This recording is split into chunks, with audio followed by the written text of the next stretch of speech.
വരുന്നൊരു തലമുറയ്ക്ക് ഇവിടെ വാസം സാധ്യമോ? കാലാവസ്ഥാ പ്രതിസന്ധിയുടെ അതിരൂക്ഷമായ പ്രശ്നങ്ങൾ ഉയർത്തി ക്ലൈമറ്റ് മാർച്ച് 2024 വാഴച്ചാലിൽ സംഘടിപ്പിച്ചു. People's climate action Keralam, Chalakudy river protection forum എന്നീ കൂട്ടായ്മകളുടെ നേതൃത്വത്തിലാണ് ക്ലൈമറ്റ് മാർച്ച് സംഘടിപ്പിച്ചത്. പുഴകൾക്കു വേണ്ടിയും പരിസ്ഥിതിക്കു വേണ്ടിയും ജീവിതം മുഴുവൻ പ്രവർത്തിച്ച അകാലത്തിൽ വിട്ടുപോയ ഡോക്ടർ ലതയുടെ ദീപ്തമായ ഓർമ്മകൾക്ക് മുന്നിൽ പ്രണാമം അർപ്പിച്ചുകൊണ്ടാണ് ഡോക്ടർ ലതയുടെ 7ാം ചരമവാർഷിക ദിനത്തിൽ ക്ലൈമറ്റ് മാർച്ച് സംഘടിപ്പിച്ചത്.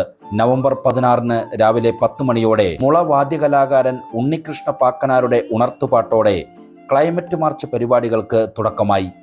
വിവിധ കലാലയങ്ങളിൽ നിന്നും സ്കൂളുകളിൽ നിന്നുമുള്ള വിദ്യാർത്ഥികൾ, കേരളത്തിൻ്റെ വിവിധ ഭാഗങ്ങളിൽ നിന്നുമുള്ള പരിസ്ഥിതി പ്രവർത്തകർ, സാംസ്കാരിക സാമൂഹിക രാഷ്ട്രീയ പ്രവർത്തകർ, ശാസ്ത്രജ്ഞന്മാർ, ഗവേഷകർ, കാലാവസ്ഥാ വിദഗ്ധർ, പൊതുജനങ്ങൾ, മാധ്യമപ്രവർത്തകർ എന്നിവർ വാഴച്ചാലിൽ എത്തിച്ചേരുകയും ലത അനുസ്മരണ സമ്മേളനം സംഘടിപ്പിക്കുകയും ചെയ്തു. Climate March 2024 general convener SP Ravi ഉദ്ഘാടന സമ്മേളനത്തിന് സ്വാഗതം പറഞ്ഞു. പരിസ്ഥിതി പ്രവർത്തകനും ജനകീയ പ്രസ്ഥാനങ്ങളുടെ ദേശീയ സഖ്യം ദേശീയ കൺവീനറുമായ CR നീലകണ്ഠൻ ചടങ്ങിൽ അധ്യക്ഷനായി. കാലാവസ്ഥാ പ്രതിസന്ധിയുമായി ബന്ധപ്പെട്ട് സംസ്ഥാന തലത്തിൽ തന്നെ ബോധവൽക്കരണ പ്രചരണ പരിപാടികൾ സംഘടിപ്പിക്കുമെന്ന് പീപ്പിൾസ് ക്ലൈമറ്റ് ആക്ഷനെ പ്രതിനിധീകരിച്ചുകൊണ്ട് SP രവിയും CR നീലകണ്ഠൻ എന്നിവരും പറഞ്ഞു. ചാലക്കുടി MLA സനീഷ് കുമാർ ജോസഫ് ഡോക്ടർ ലത അനുസ്മരണ സമ്മേളനം ഉദ്ഘാടനം ചെയ്ത് സംസാരിച്ചു. ചടങ്ങിൽ പ്രശസ്ത ചലച്ചിത്ര സംവിധായകൻ പ്രിയനന്ദൻ മുഖ്യാതിഥിയായി. പ്രശസ്ത കാലാവസ്ഥാ ശാസ്ത്രജ്ഞൻ doctor S Abhilash doctor Latha memorial lecture നടത്തി. വാഴച്ചാൽ ഊരുമുപ്പത്തി ഗീത വാഴച്ചാൽ ഡോക്ടർ ലതയുടെ ഓർമ്മകൾ പങ്കുവച്ചു.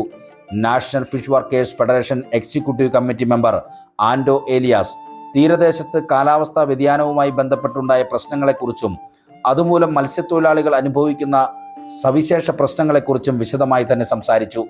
ജനകീയ പ്രസ്ഥാനങ്ങളുടെ ദേശീയ സഖ്യം സംസ്ഥാന കൺവീനർ കുസുമൻ ജോസഫ് ക്ലൈമറ്റ് മാർച്ചിന് അഭിവാദ്യമർപ്പിച്ചുകൊണ്ട് സംസാരിച്ചു.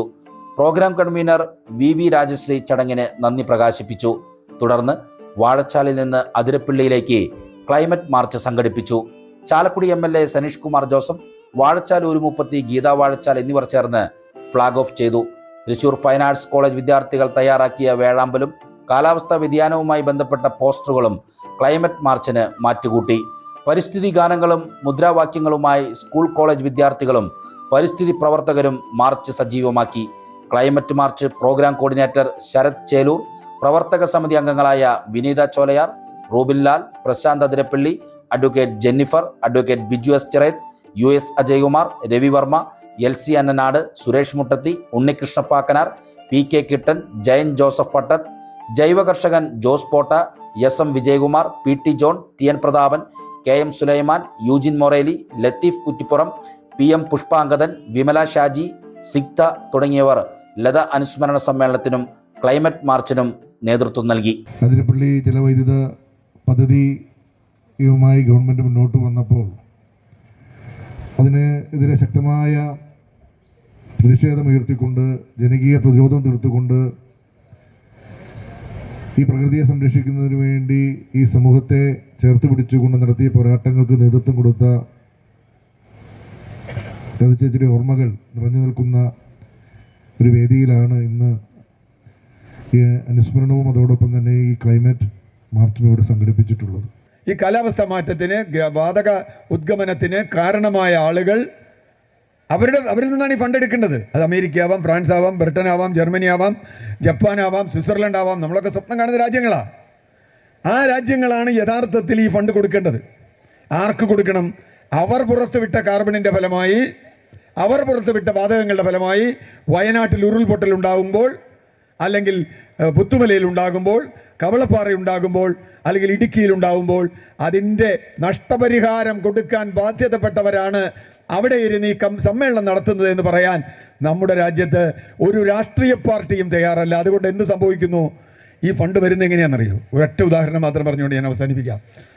കേരളത്തിലെ കാലാവസ്ഥാ മാറ്റത്തിന് തടയുന്നതിന് നമുക്ക് വേണമെങ്കിൽ റെയിൽ പദ്ധതി വികസിപ്പിക്കാം. കേരയിൽ പദ്ധതി വികസിപ്പിക്കാൻ കാലാവസ്ഥാ മാറ്റം തടയുന്നതിന് ഫണ്ട് കൊടുക്കുന്ന സിസ്ട്ര എന്ന് പറയുന്ന ഒരു ഏജൻസി, നിങ്ങളൊന്ന് ആലോചിച്ച് നോക്കൂ. കേരയിൽ പോലും, ഞാൻ ആ പദ്ധതിയുടെ മറ്റു കാര്യങ്ങൾക്ക് ഒന്നും പോകുന്നില്ല, ഇവിടെ ഇരിക്കുന്ന എല്ലാവർക്കും അറിയാം. കേരളത്തെ അത് അങ്ങനെ നശിപ്പിക്കുന്ന ഒരു ഹൈവേ വന്നിട്ട് തന്നെ ജീവിക്കാൻ പറ്റാത്ത സ്ഥിതിയിലാണ് നമ്മളുള്ളത്. ഇനി അതിനേക്കാൾ വലിയ 300 കിലോമീറ്റർ മതിൽ വന്നാൽ എന്തായിരിക്കും കേരളത്തിൽ ഉണ്ടാകുമ്പോഴെന്ന് എനിക്കറിയില്ല. അപ്പോൾ അങ്ങനെയാണ് അത് വരുന്നത്. ഫ്രാൻസാണ് ഏറ്റവും കൂടുതൽ ഇതുപോലെ ഫണ്ട് ഉപയോഗിക്കുന്ന അല്ലെങ്കിൽ ഇങ്ങനെ കൊടുക്കുന്ന ആളുകൾ ഒരു രാജ്യം, US പോലെ, ജപ്പാൻ പോലെ. അവർ പറയുകയാണ് ഞങ്ങളുടെ കമ്പനി സിസ്റ്ററുടെ നിങ്ങൾ കേരളയിലെടുത്താൽ ഈ കാലാവസ്ഥാ ഫണ്ട് നിങ്ങൾക്ക് അതിന് തരാമെന്ന്. ഒന്ന് ആലോചിച്ച് നോക്കൂ, കേരളത്തിൽ നിന്നുകൊണ്ടാണ് നമ്മൾ സംസാരിക്കുന്നത്. വയനാട്ടുകാർക്കല്ല കിട്ടുന്നത്, കാലാവസ്ഥാ ഫണ്ട് കിട്ടാൻ പോകുന്നത് കേരളിനാണ്. നമ്മൾ ചോദിക്കേണ്ട ഒരു ചോദ്യം, ഞാൻ വേറെ ഒന്നിനുമല്ല, കേരളിനെതിരെയുള്ള സമരത്തിനെക്കുറിച്ചല്ല ഇപ്പോൾ പറയുന്നത്. ഈ കേരളത്തിൽ കാലാവസ്ഥാ മാറ്റത്തിന് ഇരകളായി, കേരളത്തിൽ മാത്രമല്ല ഉത്തരാഖണ്ഡിലും എല്ലാ സ്ഥലത്തും ഉണ്ട്, ഇരകളായ ആളുകൾക്ക് ആ ഫണ്ടിൻ്റെ ന്യായമായ വിഹിതം കിട്ടണം. ചേച്ചിയുടെ ഫോട്ടോ ഞാൻ വരുന്ന വഴിയിൽ വെച്ച് കാണുമ്പോൾ തന്നെ എൻ്റെ ഉള്ളൊന്ന് പെടഞ്ഞു. സത്യത്തിൽ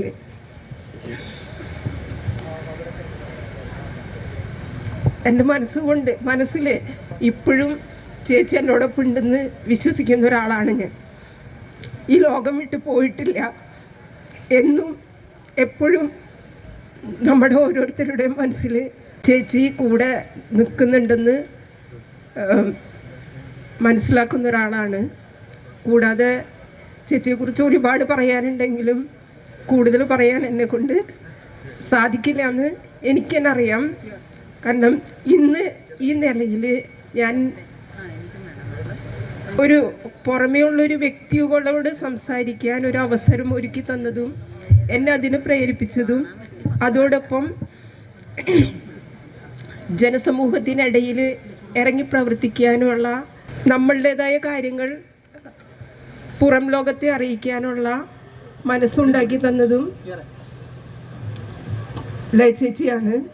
കാലാവസ്ഥയിലുണ്ടാകുന്ന മാറ്റം നമ്മൾ പ്രത്യക്ഷത്തിൽ അറിഞ്ഞുകൊണ്ടിരിക്കുകയാണ്. കേരളത്തെ സംബന്ധിച്ച് അത് കൂടുതലും മഴക്കാല ദുരന്തങ്ങളായിട്ടാണ് നമ്മൾ അനുഭവിക്കുന്നത്. 2017 ഓഖി ഉണ്ടായിരുന്നു, 18-ലും 19-ലും നമുക്ക് വെള്ളപ്പൊക്കം ഉണ്ടായിരുന്നു. അത് കഴിഞ്ഞ് തുടർച്ചയായിട്ട് നമുക്ക് ഉരുൾപൊട്ടൽ ഉണ്ടാവുന്നുണ്ട്. ഇത്തവണ വയനാട്ടിലെ ദുരന്തം നമുക്കറിയാവുന്നതാണ്. മറ്റു മേഖലകളിലും ഇതിൻ്റെ പ്രത്യാഘാതങ്ങൾ വളരെ രൂക്ഷമാണ്. വേനൽ ഓരോ വർഷവും കൂടുതൽ കടുക്കുകയാണ്. വേനൽ മാത്രമല്ല, മഴക്കാലത്ത് പോലും ഒരു ദിവസം മഴയില്ല എന്നുണ്ടെങ്കിൽ ചുട്ട് പൊള്ളുന്നൊരു സാഹചര്യം നമ്മൾ അറിയുന്നുണ്ട്. ഇത് എന്താ പറയുക, കൃഷിക്കാർക്കറിയാം എത്രമാത്രം കൃഷിയെ അത് ബാധിക്കുന്നുണ്ട്. അപ്പോൾ ആ രീതിയിൽ നമുക്ക് നമ്മുടെ ജീവിതത്തിൻ്റെ സമസ്ത മേഖലകളെയും ബാധിക്കുന്ന രീതിയിൽ കാലാവസ്ഥാ പ്രതിസന്ധി രൂക്ഷമായിക്കൊണ്ടിരിക്കുകയാണ്. 1995 മുതൽ ഓരോ വർഷവും കാലാവസ്ഥാ പ്രതിസന്ധിയുമായി ബന്ധപ്പെട്ട സമ്മേളനങ്ങൾ നടക്കുന്നുണ്ട്. ഇത്തവണത്തെ സമ്മേളനം അസർബൈജാനിലെ ബാക്കു എന്ന് പറയുന്ന സ്ഥലത്ത് ഈ കഴിഞ്ഞ 11-ാം തീയതി തുടങ്ങിയിട്ടുണ്ട്, 22-ാം തീയതി വരെ അത് നീണ്ടു നിൽക്കുന്നുണ്ട്. അപ്പോൾ ഈ ഒരു കാലാവസ്ഥാ സമ്മേളനം നടക്കുന്ന സമയം അതോടൊപ്പം എൻ്റെ ഏറ്റവും അടുത്ത സഹപ്രവർത്തകയായിരുന്ന ഡോക്ടർ ലതയുടെ 7ാമത്തെ ചരമവാർഷികം. അപ്പോൾ ഇത് രണ്ടും കൂടി വരുന്നത് കൊണ്ടാണ് ഇത്തവണ ഈ ചരമവാർഷികാചരണം നമ്മൾ ക്ലൈമറ്റ് മാർച്ചായിട്ട് ചെയ്യാമെന്നുള്ളൊരു ധാരണയിലേക്ക് എത്തിയത്. ഇവിടെ വന്നിട്ടുള്ളതിൽ കുട്ടികളെ സംബന്ധിച്ചത് പുതിയതായിരിക്കും, പക്ഷേ മുതിർന്ന പല ആളുകളും ഇതേ സ്ഥലത്ത് നിന്നുള്ളൊരു മാർച്ച് 2015 അതിൽ പങ്കെടുത്തിട്ടുണ്ട്. കേരളത്തിൽ നടന്നിട്ടുള്ള ആദ്യത്തെ ക്ലൈമറ്റ് മാർച്ച് 2015 അന്നും വാഴച്ചാലിൽ നിന്ന് അതിരപ്പള്ളിയിലേക്കാണ് നമ്മൾ നടന്നത്. അതിനുശേഷമുള്ള വർഷങ്ങളിൽ മറ്റു പല സ്ഥലങ്ങളിലും ക്ലൈമറ്റ് മാർച്ചുകൾ നടക്കേണ്ടതായിട്ടുണ്ട്. ലോകത്തിൻ്റെ പല ഭാഗത്തും ഇത്തരത്തിലുള്ള മാർച്ചുകൾ വളരെ ശക്തമായിട്ട് നടക്കുന്നുണ്ട്. പ്രത്യേകിച്ച് 2019 അത് ഏറ്റവും സ്ട്രോങ് ആയിട്ട് വന്നത്. ഏകദേശം 40 ലക്ഷം ആളുകൾ ഈ സെപ്റ്റംബർ മാസത്തിലെ ഒരാഴ്ചയ്ക്ക് ഇടയ്ക്ക് ലോകത്തിൻ്റെ വിവിധ ഭാഗങ്ങളിൽ ഈ കാലാവസ്ഥാ പ്രതിസന്ധിക്കെതിരെ ഉള്ള നടപടികൾ ശക്തമാക്കണമെന്ന് ഭരണകൂടങ്ങളോട് ആവശ്യപ്പെട്ടുകൊണ്ട് തെരുവിലിറങ്ങേണ്ടതായിട്ടുണ്ട്. എനിക്കറിയാവുന്നൊരൊറ്റ കാര്യം എന്ന് പറയുന്നത് ഇതിനോടൊപ്പം ചേരുക എന്നുള്ളതാണ്. കാരണം ഭൂമിയെ നിലനിർത്തുന്ന മനുഷ്യന് ഇനിയും ഈ വരുന്ന തലമുറയ്ക്ക് നമ്മൾക്കൊക്കെയുള്ള ഒരു തകർന്നു പോകുന്ന ഈ ഒരു അവസ്ഥ എങ്ങനെയാണ് നോക്കിക്കാണേണ്ടത്, അതിനെ പ്രതിരോധിക്കുന്ന പ്രവർത്തനങ്ങളിൽ എങ്ങനെയാണ് ഒപ്പം നിൽക്കേണ്ടത് എന്നുള്ളൊരു വലിയ ബോധ്യത്തിൽ ഒരുപാട് മനുഷ്യർ ഒന്നിച്ചിരിക്കുന്നു എന്നുള്ളതാണ്. ആ ഇരിപ്പിന് കൂട്ടിരിക്കുക എന്നുള്ളത് തന്നെയാണ് എന്നെ സംബന്ധിച്ചിടത്തോളം ഏറ്റവും വലിയ കാര്യം എന്ന് പറയുന്നത്. കാലാവസ്ഥാ വ്യതിയാനത്തിൻ്റെ ഏറ്റവും വലിയ തിക്തഫലങ്ങൾ അനുഭവിക്കുന്നത് ഇതുമായിട്ട് യാതൊരു കോൺട്രിബ്യൂഷനും ചെയ്യാത്ത സാധാരണക്കാരാണെന്നുള്ളതാണ്. അപ്പം നമ്മൾ അധികം സംസാരിക്കാത്ത ഒരു വിഷയമാണ്. നമ്മൾ പറയുമ്പോൾ ആഗോളതലത്തിലുള്ള കാര്യങ്ങളും പറയും, അല്ലെങ്കിൽ വലിയ പ്രശ്നങ്ങളൊക്കെ നമ്മൾ സംസാരിക്കും. പക്ഷേ പ്രകൃതിയെപ്പറ്റി അതുകൊണ്ടാണ് 2015 പാരീസ് എഗ്രിമെൻറ്റിൽ ആഗോളതാപനം 2 ഡിഗ്രി ആയിട്ട് കുറയ്ക്കണമെന്നാണ് പറഞ്ഞത്. അവിടെ പോലും നമ്മൾ 1.5 ഡിഗ്രി ആക്കണമെന്ന് നമ്മൾ പറഞ്ഞിട്ടില്ല. 2015 ഏകദേശം അതുമായിട്ട് നമ്മൾ ക്ലബ് ചെയ്ത് കഴിഞ്ഞാൽ ഡോക്ടർ ലതയൊക്കെ കാലത്തിന് മുമ്പേ സഞ്ചരിച്ച വ്യക്തിത്വമാണെന്ന് നമുക്ക് മനസ്സിലാക്കാൻ വേറെ ഒരു മാറ്റമൊന്നും വേണ്ട. 2015 ആദ്യത്തെ ക്ലൈമറ്റ് മാർച്ച് ഇവിടെ നടക്കുമ്പം നമ്മൾ ആരും കാലാവസ്ഥാ വ്യതിയാനവും അല്ലെങ്കിൽ കാലാവസ്ഥാ വ്യതിയാനവുമായിട്ട് ബന്ധപ്പെട്ടുള്ള തീവ്രമായിട്ടുള്ള കാലാവസ്ഥാ സംഭവങ്ങളും ഇതിൻ്റെ ഇരകളുമായിട്ടില്ല. ഇരകളാണ് ആ വേടി നമ്മൾ എടുത്ത് ഉപയോഗിക്കേണ്ടതായിട്ടുണ്ട്. ഇരകൾ, കാലാവസ്ഥാ വ്യതിയാനത്തിൻ്റെ ഇരകളാക്കപ്പെടുന്നത് ഏത് ജനവിഭാഗങ്ങളാണ്? ഇവിടുത്തെ ഒരു 1% മേളിൽ, 1% മേളിൽ വരുന്ന അതിസമ്പന്ന വർഗം ഇതിൻ്റെ ഇരകളല്ല. ഇതിൻ്റെ ഇരകളാക്കപ്പെടുന്നത് മൊത്തവും ഇതിലേക്ക് കോൺട്രിബ്യൂട്ട് ചെയ്യാത്ത 50% താഴെയുള്ള 50% അടുത്ത് വരുന്ന സാധാരണക്കാരായിട്ടുള്ള ആണെന്നുള്ളതാണ് ഇവിടുത്തെ ഏറ്റവും വലിയ അസമത്വം എന്ന് പറയുന്നത്. അപ്പോൾ ഈ കാര്യങ്ങളാണ് നമ്മൾ അഡ്രസ്സ് ചെയ്യേണ്ടത്. പശ്ചിമഘട്ടം നിങ്ങൾ തകർക്കരുത്. എന്തുകൊണ്ട് ഞങ്ങൾ മത്സ്യത്തൊഴിലാളികൾ ഇത് പറയുന്നതെന്ന് പറഞ്ഞു കഴിഞ്ഞാൽ, ഇത്തരം കാര്യങ്ങളുണ്ടെങ്കിൽ മാത്രമേ മത്സ്യസമ്പത്ത് കടലിൽ കാണൂ. കാര്യം, കടലിൽ നിന്ന് വരുന്ന കാറ്റ് പശ്ചിമഘട്ടത്തിൽ അടിച്ച് തിരിച്ച് ഈ അരുവികളിലും നദികളിലും അതിൻ്റെ തണുപ്പൊക്കെ ഏറ്റ് തിരിച്ച് കടലിലേക്ക് പോകും. അന്നേരത്ത് മീൻ പിടിക്കുന്ന ഞങ്ങൾ ഒന്ന് വളരെ വിഷമിച്ച് തണുത്ത് വിറയ്ക്കും. ഇന്ന് അതില്ല. ഇത് മീനിന് ആവശ്യമാണ്. ഇന്ന് ഞങ്ങളെപ്പോലെയുള്ള ചെറുകിട മീൻപിടുത്തക്കാർ ഈ ചൂട് കൊണ്ടാണ് കടലിൽ മീൻ പിടിക്കുന്നത്.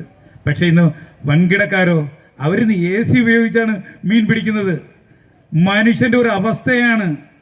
സാധാരണ മീൻപിടുത്തക്കാരുടെയും മറ്റും ഇടപെടലുകൾ കുറയ്ക്കുന്നതിന്, ആ ഭാഗത്ത് കുറയ്ക്കുന്നതിനുള്ള വലിയ ഗൂഢാലോചനയാണ് നടന്നു വരുന്നത്. പ്രിയമുള്ളവരെ, ഞങ്ങളൊരു കാര്യം കൂടെ പറഞ്ഞു. ഈ കാലാവസ്ഥ വ്യതിയാനത്തിൻ്റെ ആദ്യത്തെ ഇരകൾ ഞങ്ങൾ തന്നെ പറഞ്ഞു, ഞങ്ങളാണ്. അത് അംഗീകരിക്കപ്പെട്ടു. സുനാമി, ഓഗി, ലത നമ്മുടെ മനസ്സുകളിലൂടെ ഒഴുകി എല്ലാ കാലവും ഇവിടെ പരിസ്ഥിതിയെപ്പറ്റി, പുഴകളെപ്പറ്റി, ഭൂമിയെപ്പറ്റി, മനുഷ്യരെപ്പറ്റി ചിന്തിക്കുന്നവരുടെ ഹൃദയങ്ങളിലൂടെ നിരന്തരമായി പ്രവഹിക്കുക തന്നെ ചെയ്യും. എനിക്കൊരു വിനീതമായ അഭ്യർത്ഥന എല്ലാവരോടും കൂടിയായിട്ടുള്ളത്, നമുക്ക് സത്യത്തിൽ ചെയ്യാവുന്നത് ഡോക്ടർ ലതയുടെ അനുസ്മരണത്തിന് എല്ലാ വർഷവും നമുക്ക് നവംബർ 16 ക്ലൈമറ്റ് മാർച്ച് നടത്തിക്കൂടെ എന്നാണ്.